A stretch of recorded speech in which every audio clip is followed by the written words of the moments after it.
રાજ્યમાં યુરિયાનું ડાયવર્ઝન થતું અટકાવવા કૃષિ વિભાગે રાજ્યવ્યાપી ડ્રાઈવ શરૂ કરી। કૃષિ વિભાગની ટીમે નવસારીના વિવિધ ઔદ્યોગિક એકમોમાં આકસ્મિક રેડ કરી। ચીખલીના માણેકપુર તેમજ બામણવેલ ગામે ચાલતા વિવિધ ઔદ્યોગિક એકમોમાં આકસ્મિક રેડ કરવામાં આવી હતી। કૃષિ વિભાગની ટીમે ઔદ્યોગિક એકમોમાંથી યુરિયા ખાતરના સેમ્પલ લઈ આગળની કાર્યવાહી હાથ ધરી। ત્યારે ઔદ્યોગિક એકમોમાં એગ્રીકલ્ચર ગ્રેડ યુરિયાનો ઉપયોગ થતો હોવાની ફરિયાદોને આધારે કાર્યવાહી કરાઈ।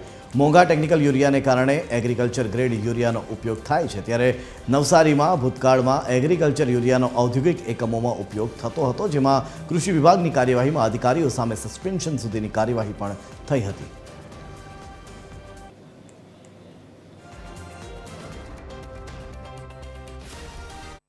નવસારી જિલ્લામાં માણેકપુર ગામે શ્રી કેમિકલ કંપનીમાં અત્યારે એક આકસ્મિક મુલાકાત કરવામાં આવેલ છે અને તેમાં જે આ કંપની જે એની પ્રોડક્ટ તૈયાર કરે છે તેમાં એક વસ્તુ તરીકે ટેકનિકલ ગ્રેડ યુરિયાનો ઉપયોગ કરે છે, તો એનું સેમ્પલિંગની કામગીરી કરવામાં આવેલ છે અને એના માટે ભવિષ્યમાં કંઈ જો આકસ્મિક પગલાં લેવાના થશે તો એ સામે આગળની કાર્યવાહી કરવામાં આવશે।